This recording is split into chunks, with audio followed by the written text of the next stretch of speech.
Okay, welcome everyone to Legendary Letters, responding to haunting climate headlines.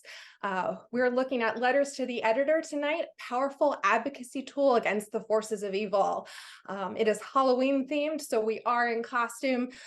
We did not warn you all about that, so apologies, could have put that in that email a few days ago. Go ahead, Kelsey. All right, so our agenda tonight, we are going to be looking at why we write letters to the editor, how to tell a great story in your letter, what makes a good letter, and how we submit it. We're also going to look at two sets of talking points for issues that Sierra Club Pennsylvania is working on. These are just an option for you to use to write your letter. Of course, as I had mentioned in the email a few days ago, you're also welcome and encouraged to bring your own issues to write about something that you're passionate about. And then we're going to have time at the end where we're actually going to send you off with a worksheet to look into how to submit your letter and start drafting your letter. And then we'll have time at the end to reflect on those. While you're with us, if you want to share who you are, your names, pronouns, location, land acknowledgement, and then something fun, perhaps what's your Halloween costume this year? Or what's a favorite costume from the past? Or what are your kids or grandkids going as? So feel free to put that in the chat at any time.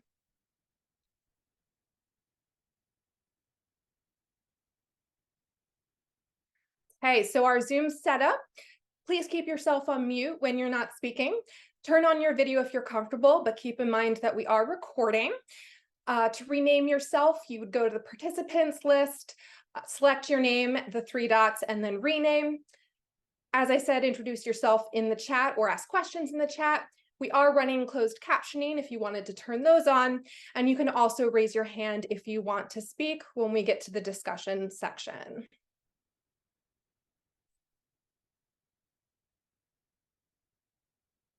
A few community agreements, because as our little character in the corner says, being rude is a nightmare. It's important that everyone is able to participate fully today. So we ask that you engage in kindness.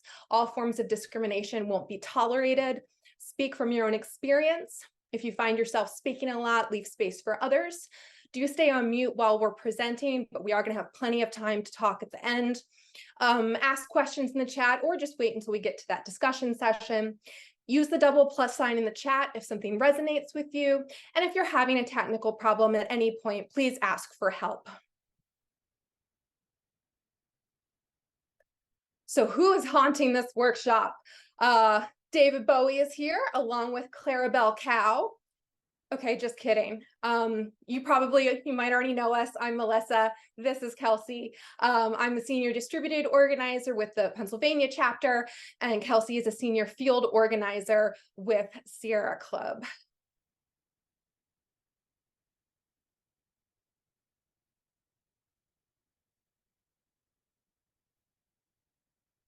think it's my turn. Apologies, y'all. So I'm going to get us started on what is a letter to the editor and why writing one. Letters to the editors are really helpful, and I think that they're a great way that we can get some messages across that are much shorter in terms of our advocacy work. They're usually short. They're single messages. They are submitted by readers of a newspaper to show how a member of the public views an issue. They're often written in response to prior published articles. So if you saw something in the news recently, you'd be responding to how it was written about, maybe, for example, or what they left out. It can be an ongoing issue like a rulemaking or a public crisis or something else that's considered newsworthy, which we'll get into here in a second. But writing LTEs or op-eds, if you want to do a longer piece, are ways to share your insights, influence policymakers, and are great advocacy tools. You can help shape how the news is. Oops, sorry, y'all. I can't read the last part of that for the slides. But you can help shape the news, and you can help change the messaging of how it's currently going on in our society. So I'm going to go ahead and click to the next slide. I know some of you potentially are wondering, like, why do we write letters if no one gets the paper these days? And maybe you know that like print papers have their numbers have dwindled over time. But many papers still have a really large online readership, and online paper articles are still able to be cross-posted to other social platforms for sharing.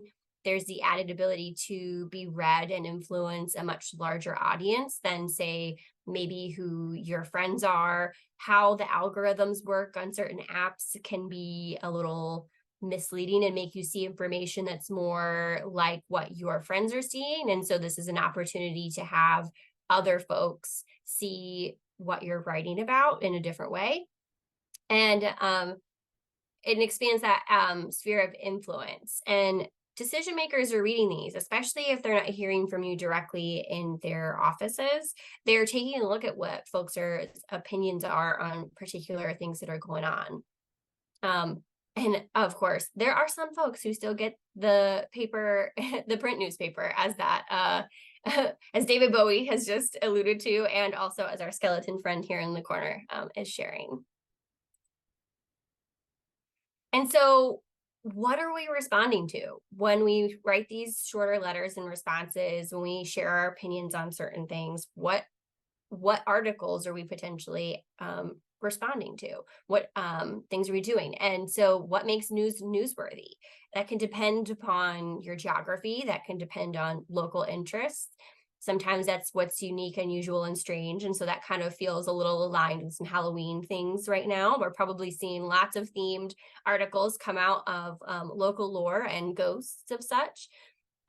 There's new, timely, or current events that are happening. There could be conflict or drama and controversy, human, personal, emotional stories that are happening, holidays or anniversaries. So sometimes that you start to see articles, for example, on the anniversary of some environmental event, start to come out a little bit more frequently. When it's about to be the anniversary, reports or polls or studies, a bill, law, vote, or a case, decision, and ruling. That's kind of where a lot of our work kind of comes into play, I think, more often here. Sheer size, so thousands rallied or hundreds protests, or the most, the worst, the dirtiest, and the cleanest. For those of y'all who have ever been around Pittsburgh or who have been out this way, sometimes our air is the dirtiest in the US for the day. And so things like that would be considered newsworthy. And human interest stories. Yeah, so if there's any other examples that folks have of what makes something newsworthy, would love to have you put it in the chat that maybe isn't considered here. I'm going to kick it over to David Bowie. All right, so what is our goal, right? So why are we writing? We're doing more than just informing. We want to also persuade. We want to motivate someone to take action.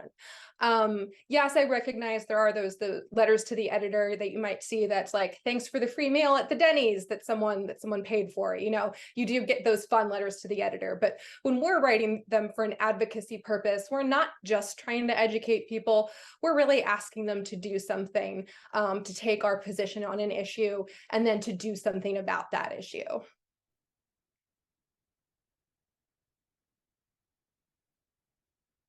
Sorry, next slide.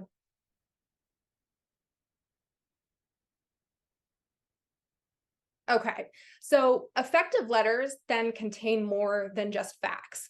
If you were with us at our storytelling workshop earlier in the year, some of this is going to seem familiar. So why are we doing this, right? So people are attracted to stories. You can give them all the facts in the world, they're going to tune out, right? Especially if they're coming at this with an oppositional opinion.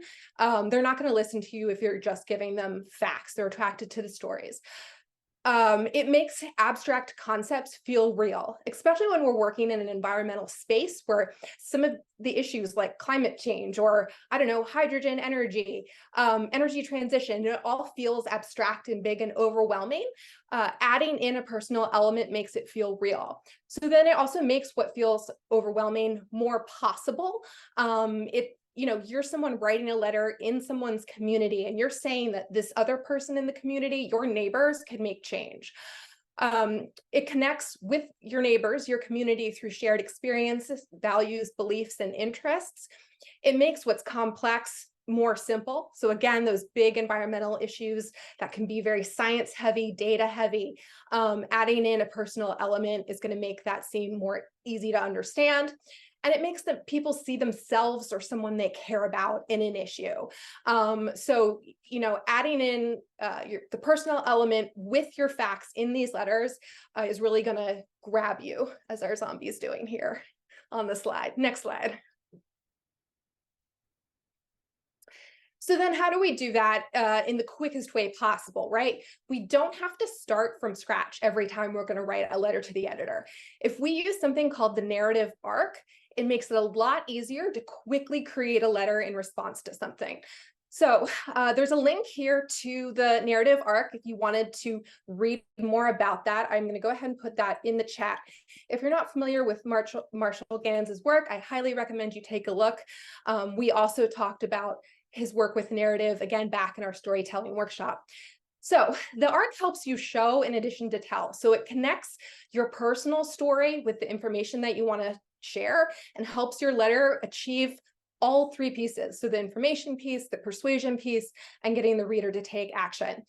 This is all informed by research, psychological research, that shows narratives are more effective when they move through a story in this order.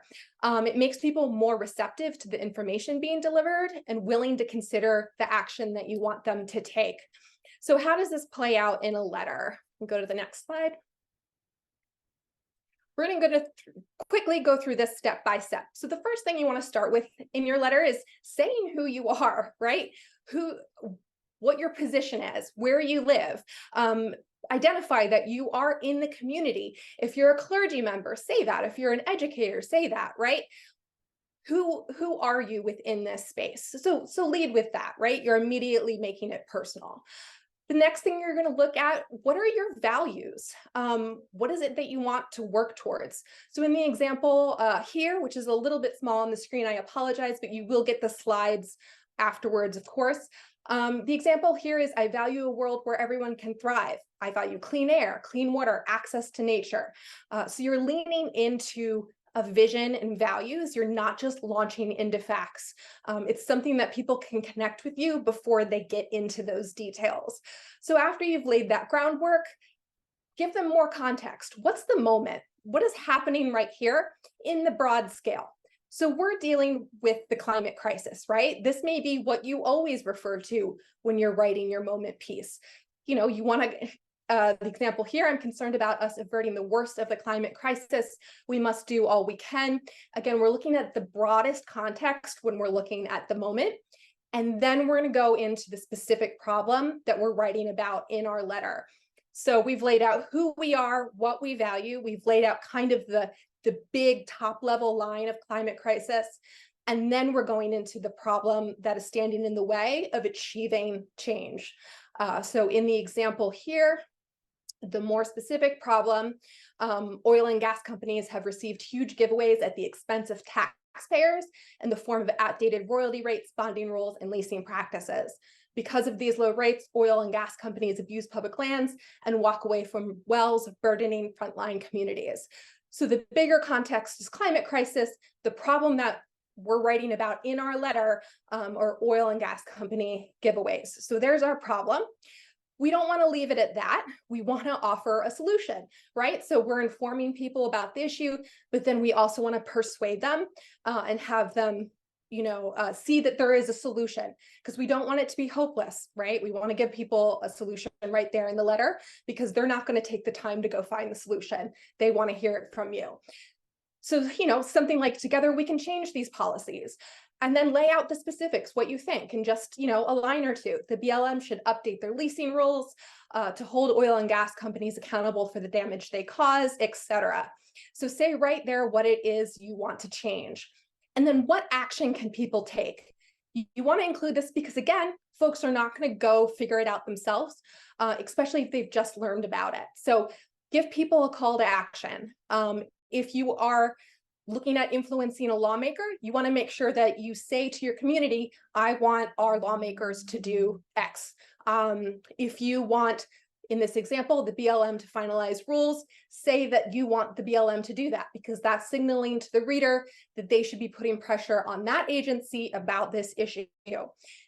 So be specific at what you're asking people to do, because that is how you're going to get people to feel like there is something that they can contribute to.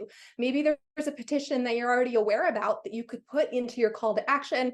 I urge our community to sign this petition, right? It's very specific. So those are the narrative arc steps.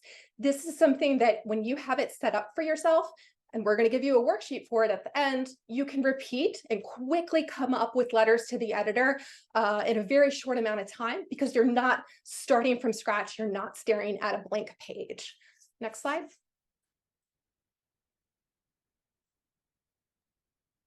Back to me, y'all. Some of the best practices, we just talked about the narrative arc, and I personally think that that's super helpful. I know for me, actually coming up with an idea of how to structure something can actually be my biggest brain halt for me. I love having, even if it's just an example to go off of. I think that that's sometimes the most helpful. But for best practices, there are also a few other things to keep in mind. So you definitely want to follow whatever newspaper that you're trying to submit your letter to's rules. There are usually guidelines for submissions, and Melissa will go, and David Bowie will go into further things later on in this conversation, specifically as we kind of talk about that. But you have to include the email address that you're to send your letter to, word limits. Sometimes there are specifications that you need to stick to, making it relevant. We were talking about the climate crisis, and we were talking about oil and gas handouts in the example there. That's relevant for as long as that's continuing, when you're responding to particular things that are going on in our current fossil fuel economy. Referencing other articles, however, that you were seeing in the newspaper, if you are putting out an opinion that's either varying or you would like to add more information, connect it back to what you're talking about. That way, it's also something that the paper, if they put the article out themselves, they have that, they know what they said, they know what they wrote about, and you get to kind of put it right back to, hey, I read this, and actually here's what I'd like to add, here's how I disagree, here's other actionable things that you could do or say, or think about when it comes to this particular issue. Making it personal, we just talked about this. Demonstrating your connection to the issue by sharing an anecdote or add a line about your values, beliefs, and emotions about why you care. A letter it's not something that it's not a form. It's not a form. You didn't have to sign your name on it. It's something that's coming from you, and it should sound like that. It should have a voice. If it's a couple of lines that feel a little bit more just like you rather than something that anybody else could have picked out and put on. Keeping it civil, no need to get testy in the opinion pages. There's no all caps needs and extra exclamation points, and probably avoiding things like curse words, etc. Just depending on what's going on, we can definitely be heated, we can definitely be mad, we can definitely be angry, and we can express that in some ways that don't do certain things like name calling and or the like. I'm coming up with examples on the spot there, but those are a couple off the top of my head that probably wouldn't help your letter get placed. Show what part of the story is being missed. And I think that this is another side of that too, where when you're making it relevant, when you're reading stuff that your newspaper is putting out and you're seeing them keep covering something, but they're not including particular information that you have. That's a great time to think about writing a letter to the editor. That's a great time to say, hey, y'all keep bringing this up, but you don't bring in these particular pieces. And it could be environmental, it could, whatever it may be that they're missing. Or maybe they're just constantly putting out opinion pieces that all share from the same perspective. And you're like, actually, I have a different view, and would like that to be something that you would share within your community so they have an opportunity to see that different view. So this is a letter to the editor that was done. It's very small, so don't try to read it. But this was a great example that I can actually drop here in the I don't know if I think I can drop here in the chat. I think I did have it linked, but it'll be in the slides. Apologies. I think I had the link, but I don't see it here. It's a great way, it's a great setup that goes through that narrative arc that we were just talking about. So, letter to the editor, renewable energy critical for future generations. It even brings that into your values and vision is right there in the opening, like, title. Your vision is that renewable energy is critical for the future. The problem, it is time, and Pennsylvania joins the fight against climate change and transitions to renewable energy like wind and solar to prevent more of the damage we are already experiencing. Here in Pittsburgh, we have seen a drastic increase in rainfall, breaking an 88-year record, leading to devastating landslides and flooding through our region. Without solutions for climate change, our city may be doomed. That's both the threat and it's personal, because it's about where this person is living. It's about where this person's home is located. And so it's making it relevant for both a larger issue and a much more localized one for home. In an effort to protect Pennsylvania, a group of bipartisan legislators have introduced a proposal to transition the state to 100% clean energy. House Bill 2132. These are old letters, so these bills are no longer the correct number or anything like that. So I do just want to share that really quickly here. But on June 12th, I joined hundreds of Pennsylvanians in Harrisburg for Penn Environment's 100% Renewable Energy Advocacy Day, which is something that's happened over the years that the day has included. So you also might have been at one of these. And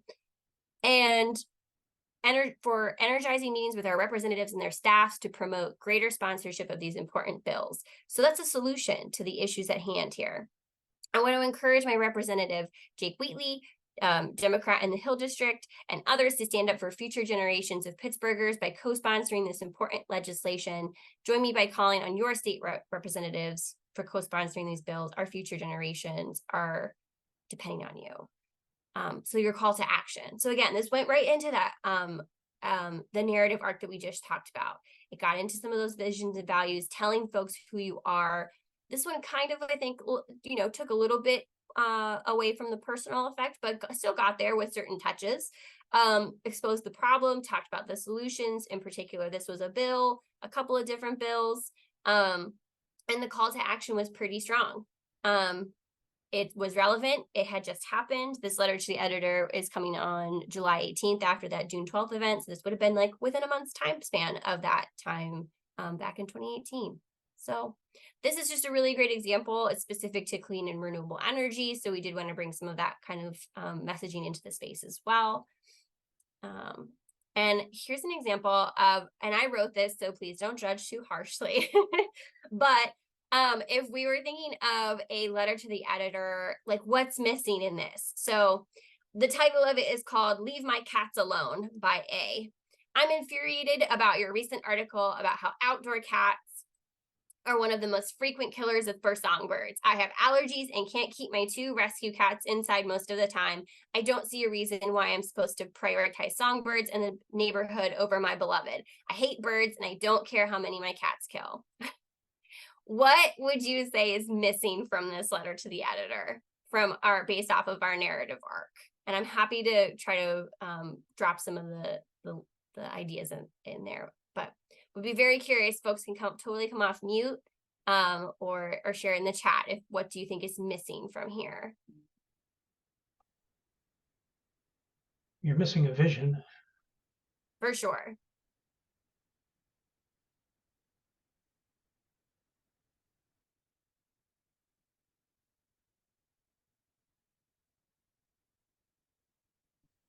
It's not persuading anybody to do anything.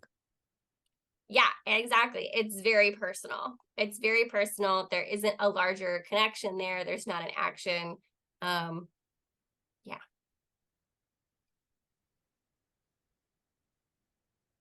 You were also saying there was like about trying to be civil too, like outside of the narrative arc. This is very like, Yeah.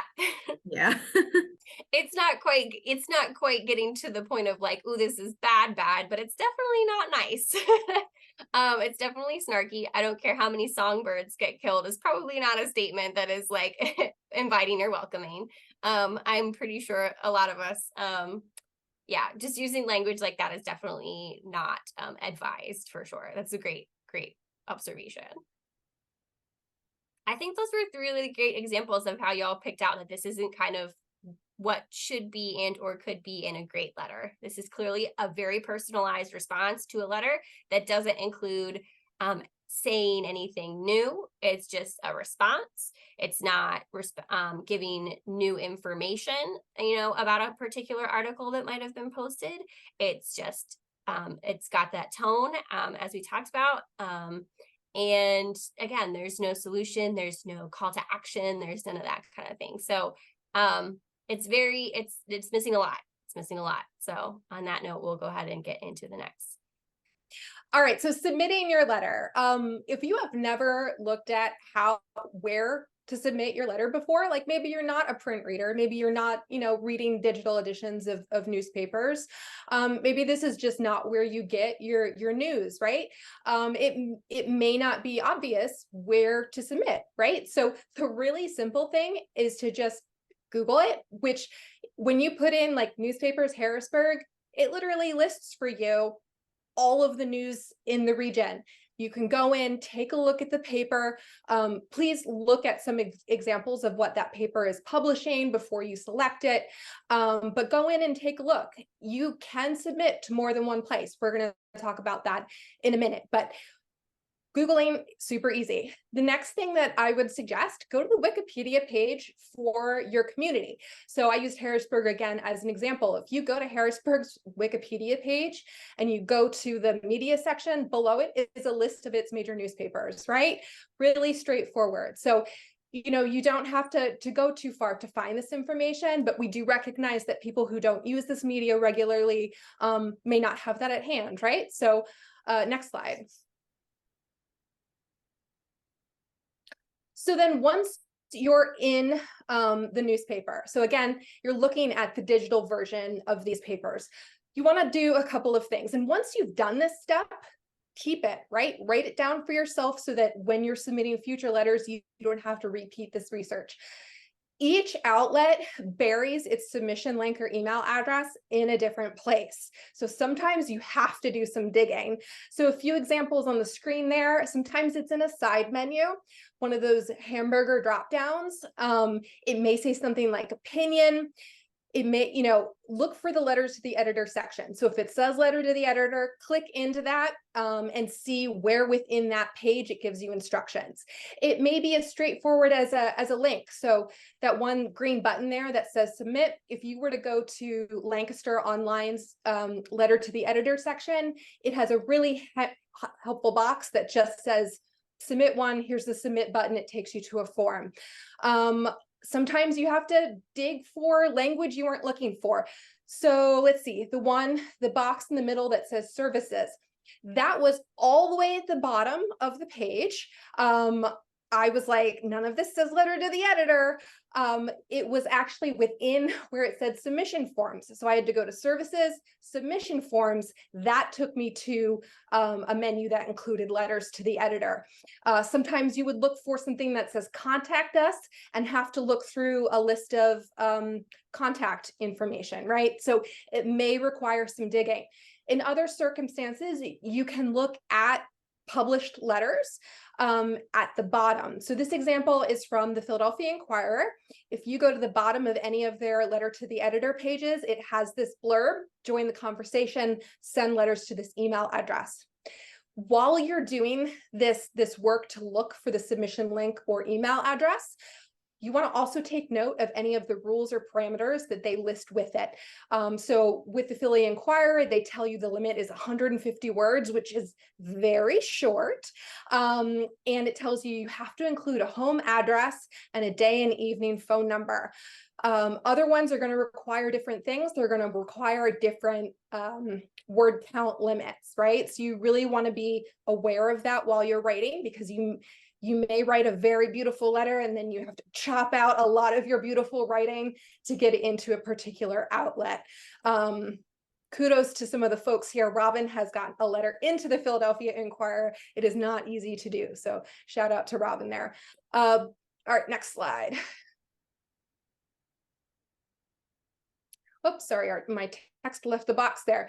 Keep in mind that some outlets want exclusivity. So make your list of all of the possible places that you can submit, but submit to them one at a time. So send it to your first choice, right? If you're trying to get into the Philadelphia Inquirer, send it to them first, wait to see if it's published before you send it to the next one. Because they may ask you the question, did you send this identical letter anywhere else? So send it to more than one place by all means, but do it in the order of, where you want it published. The outlet may contact you before publishing the letter to ask you questions, confirm your identity. They might call you, they might email you. Don't ignore this phone call or email, right? I know voicemails are a pain and you don't want to listen to them or respond to them. But if you submitted a letter to the editor and you get a call back about it, please call them back, because that may mean that your letter doesn't get published, right? So make sure you actually reply to this outreach. And then be aware the letter that gets published may differ a little from what you submitted, from what you remembered submitting. It could be edited, it could be condensed. If you wrote in kind of a passive tense, you may see that they tweak it so it's more personal. So they'll change it so it says, I believe this, right? And you look at it and you're like, I didn't write I believe. You'd written, your statement, but it was in a passive voice. They will sometimes switch it to make it more directly from you. So it's okay. Don't be offended. I've had letters changed. It's just the way it works. Next slide. All right, passing it back to Kelsey. We're going to look at 2 sets of talking points that you can use for issues in Pennsylvania. If you didn't come today with any ideas about what you wanted to write about, this in no way means that you have to write about either of these topics. We just wanted to present 2 opportunities that could influence what we're doing in Sierra Club, Pennsylvania, if you so chose. Thanks. Yeah, and I mean, honestly speaking, some of the stuff that was in our narrative arc is very still relevant within Pennsylvania. So keep that in mind. But one of the bigger things that I've been working on over my last few years here at Sierra Club is to raise what's called a bond amount in Pennsylvania. And that's really the amount of money that oil and gas operators have to set aside when they get a permit to drill a well. And that money is supposed to be something that they utilize for plugging of assets, and their assets being their own wells. And that those funds are nowhere near the actual cost of what it takes to plug those wells at the end of their lifespan. And so what I like to think of it as is like a security deposit. If you have a really small security deposit on a new rental facility, it's like maybe $100 versus $1,000, you potentially would be taking care of your location a bit more if it's a much higher amount of a number versus like that lower thing. If you got a scratch or like something happened to one of the things, you may not worry about it as much because if it was at that lower end, but you want to get that money back when you leave the residence. You want to get it back when you leave the rental property. And so a higher sort of amount, same kind of concept. Bond amounts are so low that they don't encourage proper plugging of and maintenance of their own wells. And so a lot of times what you get is these things called zombie wells, which is the fact, and I'm going to drop this this blog article in here from last Halloween about this particular, oh, Melissa already did, David Bowie already did. And this is when these wells are sitting out there, they're not productive anymore. They don't have enough that's making a company money, but they don't have the money to set aside, and they don't have any of that to plug it. So it's just sitting out there. That's not being utilized to the proper extent that it could. It's not making them any money, but they aren't plugging it. So it's then leaking methane and other fossil gases out into our atmosphere. And so there are a lot of different tactics that companies actually use to prolong plugging their own wells. But overall, bonds are way too low. It's one of the pieces of that, and more accountability and oversight is absolutely needed in that process. And if you have any other questions about that, you can definitely reach back out to me, and I'll pop my email here in the chat, and we can totally talk more on this issue. But there's a couple of you that I recognize from last Monday's presentation. So I'm sure you have plenty of information from that too. So I'm going to pop it back over to Melissa here.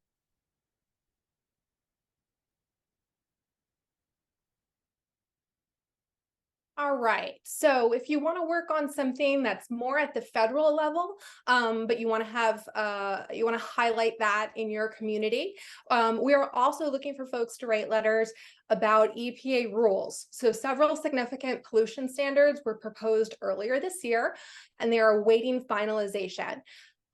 So the process for EPA rules, you can see the stages there at the bottom. The star is where we're at. So there was already a draft rule released, and we've already collected thousands and thousands of public comments about those rules, asking for, the strongest possible standards. So we are in the waiting period between that public comment section and having the final rules released. But we don't want to just sit back and ignore the situation and hope that the final rules are great. We want to make them as strong as possible, because these aren't just addressing Trump era rollbacks in protections, but they're really offering an opportunity to go even further to secure a cleaner and healthier environment. So we are asking the Biden administration and the EPA to do two things. So one is finalize the strongest possible pollution standards. We want them to listen to those thousands and thousands of public comments and make rules that are as strong as possible. And then to also do that finalization before May of 2024. So once a final rule is released, it is subject to congressional review for 60 session days. So not 60 days or 60 business days, but 60 session days. And depending on how elections go, that can really impact that, right? So we're asking that the final rules are released by May of 2024. Next slide.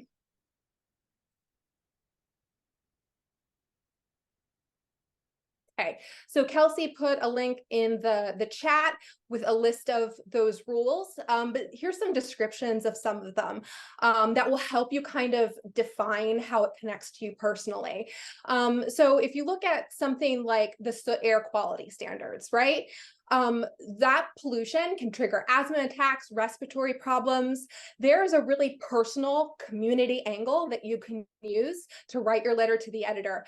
If you know someone that suffers from asthma, if your community is near a plant that is emitting this soot, this particulate matter, you can highlight for your community that personal element, how this big abstract EPA rule can directly impact your health, your family's health, your community's health, right? So even something this big, far off in the federal government, a letter to the editor to point this out is important. It's not likely that a lot of people in your community are paying attention to the details of EPA rulemaking, right? We live in an environmental bubble. We talk about these things, but how many people, like just walking down the street, are actively thinking about the process of EPA rules, have any idea about the process that goes into this? They can have an impact on that, right? So that's why we write letters to the editor. So yeah, you'll be able to see these slides in more detail, these summaries of the different standards that we're looking at, and kind of get yourself thinking about how it connects to you. You don't need to know the science, right? These are short letters. You don't need to know the science. You just need to say, hey, I want healthier air. I want my kid to have healthier air. This is something that impacts that. So that's kind of the thrust of these letters. So this is an option for writing a letter to the editor that we would appreciate. But again, both of the examples we're giving tonight in no way are obligating you to work on those. So next slide. All right, so what we've created is a worksheet for you all. What you're going to see on the worksheet, it's going to ask you where, identify the media outlet that you plan to submit to, how, go ahead and do that research, find that submission link or email address, rules, what are the rules, limit on word count, anything else you need to know, like requiring a home address, topic. So if you had to choose one keyword, like one word that's going to tag your letter to the editor in a search, what's your topic? Is it EPA rules? Is it bond amounts for wells? Is it RGGI? Is it something else? RGGI stands for Regional Greenhouse Gas Initiative. Sorry for the acronym. And then thesis. So like in one sentence, what's the purpose of your letter, right? What is it that you want to educate or convince your reader about? And who do you think your audience is? So who are you hoping will read your letter, Obviously your community is going to read it, but who is the decision maker that you want to take action? So in the instance of the EPA rules, you want the EPA, you want President Biden's administration. That's the broader audience outside of your community. And then on this worksheet, you're also going to see all the steps of the narrative arc laid out for you to fill out. Next slide. Okay, so you're welcome to stay with us for our next section. We're going to have about 15 minutes. We're going to give you links to the worksheets that you're going to be able to type directly into. We've made an individual worksheet for each person who registered for this. You're welcome to stay around for that 15 minutes, do your initial drafting and research. Then we're going to come back together, look at them as a group if you're comfortable, or we'll just talk through any questions you may have. We recognize that some of you may need to head out. If that is the case, we have LT office hours coming up. Whether you stay tonight or you don't stay tonight, everyone is welcome to drop in at any time during these 2 hours to ask additional questions that came up. If you want to work on your letter outside of this space, bring it to one of these office hours. Kelsey and I will both be there to take a look. We can submit the letters together while we're there. If you need that extra push, if you're a procrastinator and you're like, I'm never going to do this unless someone makes me do it, come to office hours, right? And we'll go through the submission process with you. So that is Wednesday of next week from 12 to 1. You don't need to show up at 12 anytime during that hour. Thursday, this November 2nd from 7 to 8. The Zoom link is the same. You don't have to register for any of these, but we did create a registration link. It would be helpful for us to have an idea if anyone is coming to either of these. So if you can take the time to register for one of them, if you think you're going to come, that would be great. If not, just, show up and we will be there. All right, next slide. Okay, so don't be scared. If you're willing to stick around and give this a shot, let me link to the worksheets before any of y'all head out. Links. All right, so what you're going to see in this folder are Google Drive documents. We have tagged each file with your initials. Some of you had the same initials, so you'll notice your first name, period, and then the first 2 letters of your last name. So we want to make sure people are all working in separate documents. Even if you're not sticking around tonight, hold on to this link. You can use this worksheet at any time. You can make a copy of it if you want. We're going to leave this folder open for anyone to reference. But for now, if you're sticking around with us for the next 15 minutes, find your worksheet in the folder, and then we will come back together pretty much exactly at 7:30. Kelsey and I are both going to stay in this room, so also feel free to ask us any questions now, or if as you're working you have questions, turn your camera back on. You can go ahead and chat. So I think we can probably close our slide presentation. For those of you that are leaving, thank you so much for joining us tonight. All of these resources are going to be sent out probably tomorrow. I'm going to have time to get you the recording of this section of it, as well as the slide deck and all the links to the worksheets.